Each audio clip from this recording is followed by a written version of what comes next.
What is going on, guys? Welcome back to the channel, and welcome back from a long hiatus on my channel. I have just had kind of a hard time motivating myself to want to sit down and edit the content that I've got. I don't know what it is.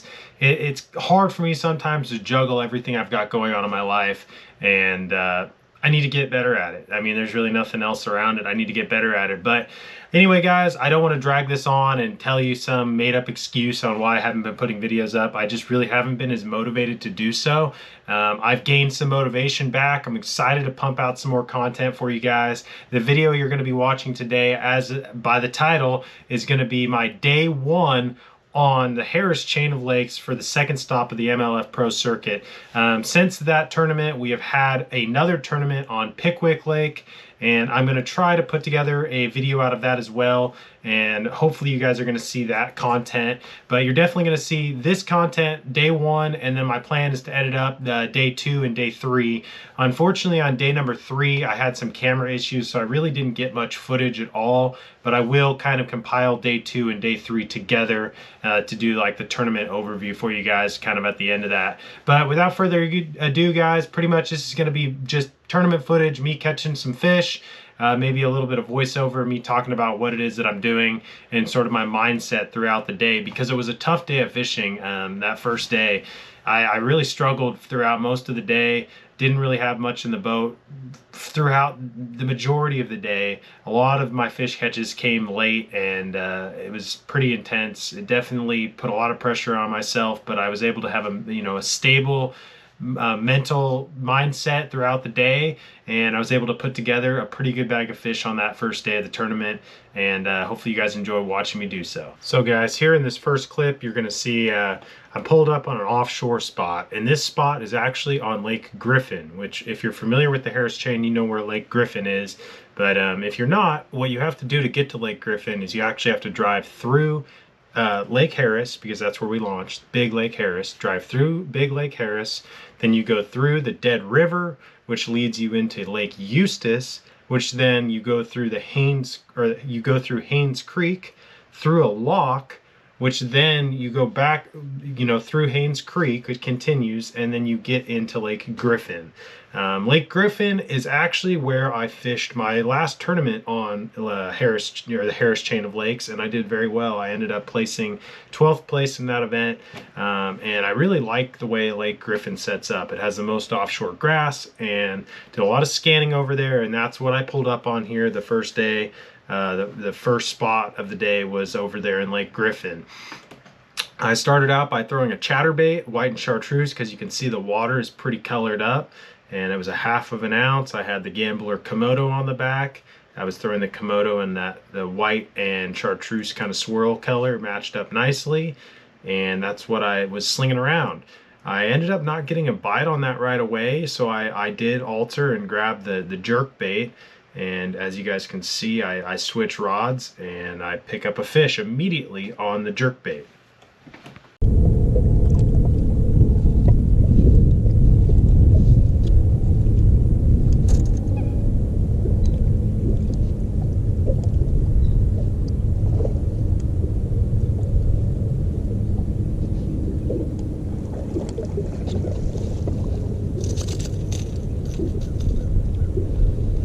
One little guy.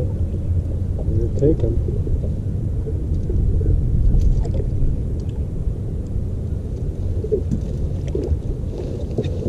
Number 1, guys.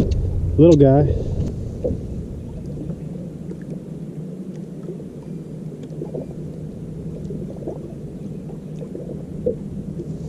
.16. A little over a pound. We will take him to start. So as you guys can see here, I'm putting down the jerkbait and picking up the chatterbait, and my first cast back with the chatterbait, of course, always happens when you switch baits like that. There you go, hooked up. And once again, this was not a big fish. This was just barely a keeper. I think like a 13-incher, weighed like 1.10 pounds. Very small fish. There's number 2, another little one, but we will take it.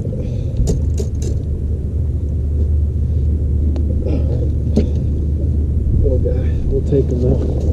Number 2, small one, but we will absolutely take him. little smaller than the first, 1.10. I'll take them. They all are good until we get 5. So after fishing that area for a decent little bit, maybe 30 or 40 minutes, I decided to make a move.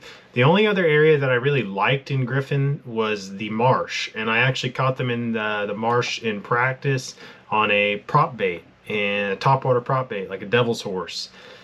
The conditions were completely different in the tournament, so that was not my plan. My plan was just to ride back in there and basically fish the conditions and fish what looked good and throw what made sense. I thought maybe I could see some fish on beds possibly, because the water in the marsh is very, very clear. I had not seen any fish on beds in the practice because the conditions were really cloudy and I couldn't see it all really down to the bottom. So that's why I was throwing that top water. So anyway, I decided to go in this other entrance. I had never been through this entrance to get in there, but it just looked shorter. You actually had to run back through into Haynes Creek and then cut through into the marsh to get in there. And the marsh, if you're not familiar with it, it is a trolling motor only area. So all you can do is troll around. You're not allowed to use any kind of big motor in there at all. And so it really limits your time and you have to really make do with what's in front of you. So I fished my way in, not really knowing what I was going to get into, and figured I would throw the burner worm around a lot, just kind of covering water, and then possibly pitch to some bedfish if I found any. That was my plan when I went back into the marsh. As you can see here, I'm set up on a bedfish, a small fish, but I needed to catch it. I just knew putting a fish in the live well is better than not having that fish in the live well, whether it's a pound or 5 pounds.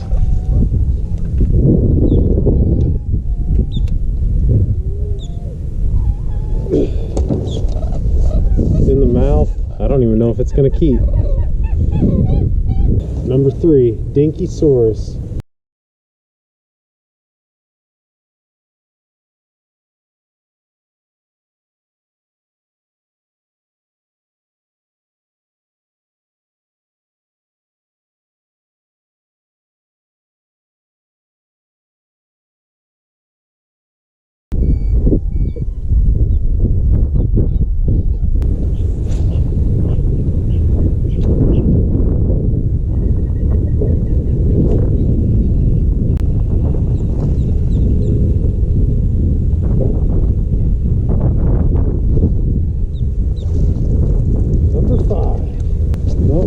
But we will take number 5. After filling a limit, I was sitting on a whopping like 4.5 pounds for 5 fish. This fish right here that I catch, this one calls me up to a whopping 5 pounds for 5 fish. Just a really pitiful day as far as size goes. I even cut out a number of fish catches that were just really small fish on that first spot that I started on.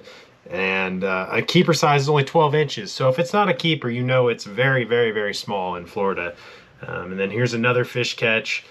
I kind of wanted to just mush these together really quick because they were not very large fish. All these fish that you guys are seeing back here in the marsh are coming on the burner worm in a Junebug color. I was just using the standard size 6-inch burner worm. I think I was using like a 3/16 ounce tungsten weight pegged to the burner worm. Just winding it slowly through the grass and pitching it to light spots when I saw them. After catching those 2 smaller fish that helped me out just a little bit, I went past this little island of reeds where I noticed a couple of fish that were kind of on beds, but not really on beds, but they were really big fish in the 5 to 7 pound class. So that really clued me in to start looking and putting my head down and trying to find 1 or 2 or maybe 3 of these fish that were actually catchable on the bed, because there's nobody else really back in this area with me. I kind of had it all to myself, and I was able to move around freely without having to worry about bumping into guys. And it seemed like where I was at right here was a really good area for the fish to spawn. It was kind of this berm back in this marsh. I think before the marsh was flooded, I think it was maybe like a berm, like maybe something people drove their cars down, so it was harder bottom around it. And I noticed that a lot of fish were spawning around this. And I was seeing light spots, but not very many fish were on them. Right here, you guys can see that I dropped the power poles a second before while I was talking here. And what I saw was a big light spot, but I didn't really see a fish. At this moment right here, I'm pretty sure that I had seen this fish, and it was a great big fish, and it was not really locked on the bed at all by any means. When I saw it, it was just kind of passing over the light spot, and when I first saw it, it was a deep bed, maybe 6 or 7 feet deep, and I thought it was a 10-pounder. So I got really excited and nervous, but I didn't really know if that fish was catchable. I really didn't think it was, but I was extremely hopeful while I sat there and just kind of watched as that fish milled around. As you can tell, I'm not casting to the fish. I'm more or less just watching behavior of the fish right now, trying to see what it's doing while I'm casting my burner worm out in front of me down this little kind of cut where there was no grass, where I still had a high chance of catching a fish just winding my bait. At this point, the fish was on the bed, and I decided, hey, I'm going to pitch over to that bed and see what this fish does. So I grabbed my burner worm. It was just what was in my hand. I kind of am watching the fish, as you can tell. I swing over there and I pitch the bait onto the fish's bed. You know, it was a deep bed. Everything around the bed was super dark. The bed was very bright, but everything around it was very dark. So I pitched it over there. I got it to where I think it was on the bed, but I wasn't 100% sure. I just was, I knew I was very close. And I just let it sit there, and I watched this fish's behavior. I watched this fish swim off the bed. Right here, she's 20-30 feet away. I mean, she's off to the back end of my boat or further, and I'm just kind of watching her. She's kind of doing her own thing, just kind of milling around. And most of the time when I find fish like this on beds, I do not catch them. It's kind of difficult to catch a fish that's not staying around that bed. Sometimes, very seldomly, they'll swim a far ways off, and then they'll come back over to the bed and they'll get kind of aggressive. But typically speaking, with a really giant bass like this one was, they won't do that. From my experience, they just get a little more lethargic. You know, they've been screwed with a lot of their lives. They sort of know. And as you can tell, I mean, I'm not doing anything. I have my bait just sitting there as I'm watching this fish. It probably has sat on the bed now for over a minute. And the reason I'm sharing this all with you guys is because this fish I end up catching this fish. I don't want to spoil it for you, but I am going to tell you guys, I end up catching this fish. And this fish here is actually the largest bass that I've ever caught in a tournament. And she ended up being like about a 7.5 pounder, and this fish was just a day changer. It absolutely changed my whole day, my whole tournament, right there in 1 second, one swing of the rod.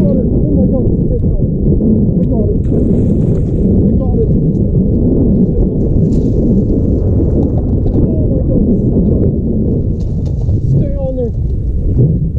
Yes! Woo! Yes! Oh my god! Oh my god! Woo! Yes! Oh my god, that's a giant! Woo! In the mouth, baby! In the mouth! On a burner worm!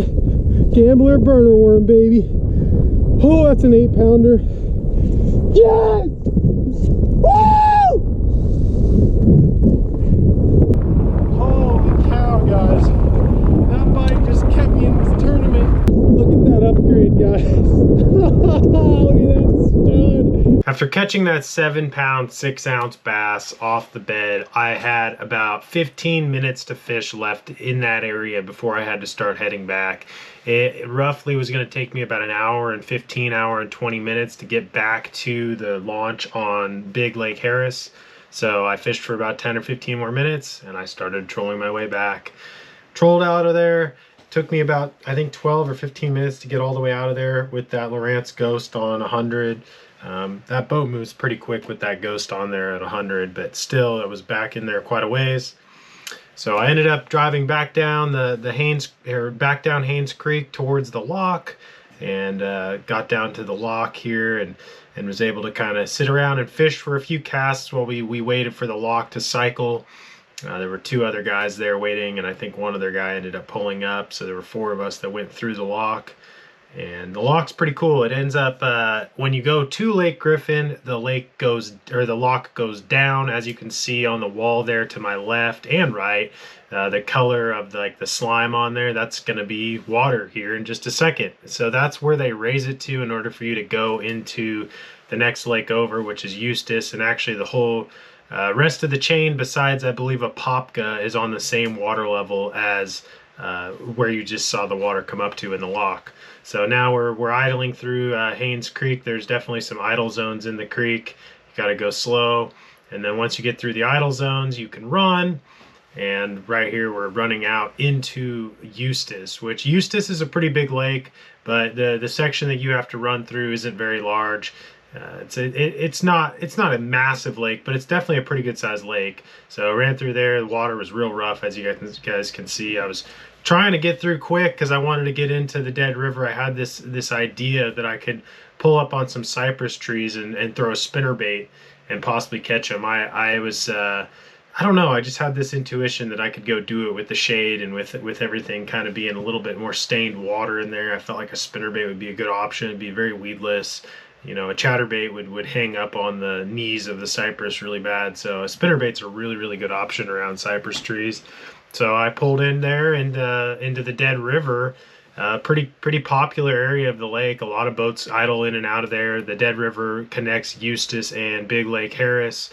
So it's a highly trafficked area, but there's definitely bass that live in that it's not a river, it's more of a canal, I should say, but they call it the dead river. But there's definitely bass that use that canal, and I felt like it'd be a really, really good idea to target these hard pieces of cover, in this case cypress trees, in order to try to catch a last minute coal. Because my idea was to catch one good last minute fish. I mean, I ended up getting back down there. I think I had like a total of 30 minutes to fish, so I was moving pretty quick, trying to cover water with the spinnerbait, hitting as many high percentage little corners of the trees and little edges of them that I could, and just trying to wind my spinnerbait in front of a 2 or 3 pound fish that would bump me up a little bit in weight.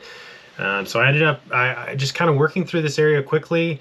And I ended up kind of seeing this nice little tree that was laid down, and I roll casted my spinnerbait up there. You guys are about to see it. And what I was hoping was going to happen ended up happening just right here.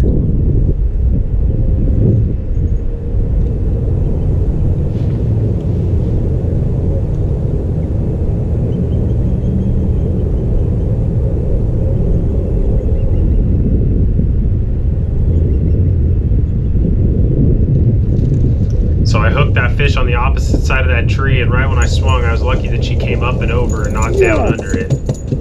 Woo, baby! Yes! Yes!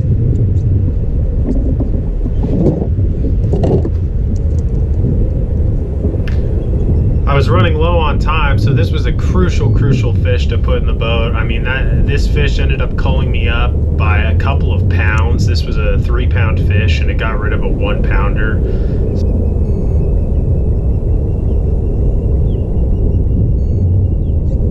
That just helped a lot, guys. That just put us just under 14 pounds. Got rid of number 2.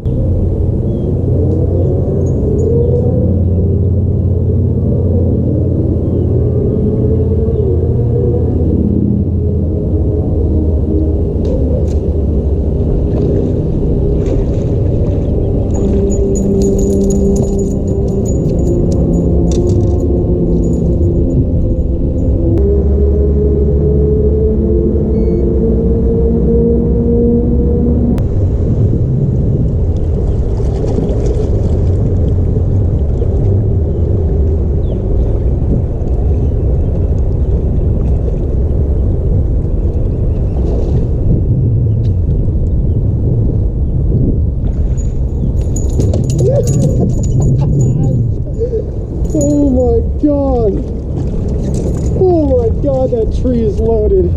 Another good one, guys. Holy cow, it's all about decisions, baby. Never give up, baby. Never give up. Woo! Never give up.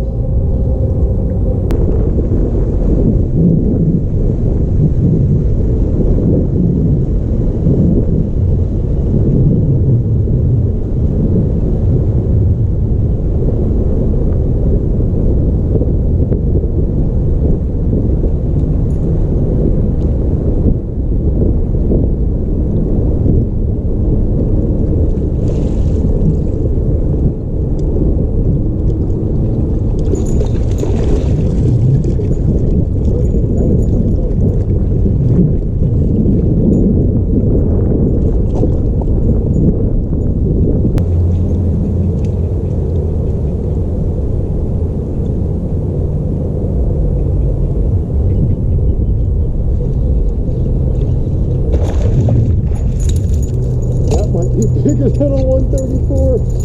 This is ridiculous.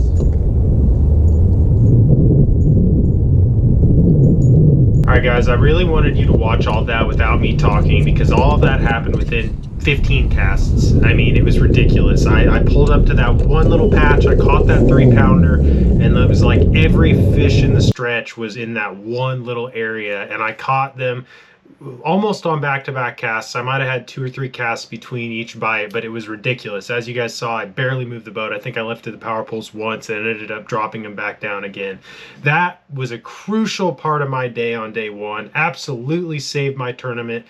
Put my weight for the final tally on day one at 15 pounds 14 ounces, which had me sitting in 26th place, which I was absolutely ecstatic with after having the, I mean, really majority of the day that I had. I mean, you guys saw my morning. I had 4.5, then 5 pounds, then 5.5 pounds in the boat, and that was my bag up until about 2:30. And if I hadn't have caught that really giant one and then been fortunate enough to run into that one little area in those cypress trees, I would have weighed in that 5.5 pound bag. So really made some good decisions late in the day on day one at the Harris chain. I'm super happy with the way the day went. Watching this footage back, I'm really proud of how I handled the day and how I mentally kept myself in the tournament. And I just want to tell you guys, if you're a tournament angler and you're out there and you're struggling, just be aware that it happens to everybody, and it can happen to the best of the best. I mean, Kevin Van Dam has bad days, Michael Neal, anybody, Jacob Wheeler, well, maybe not Jacob Wheeler, but pretty much everybody has really bad days on the water, and you're not out of it until you're out of it. So definitely keep your head down and never give up, guys. Keep grinding and make every second on the water count. Till next time, I hope you guys enjoyed watching today's video. I'll catch you on the next one. And if you're not already, subscribe to the channel, and if you enjoyed today's video, smash the like button for me.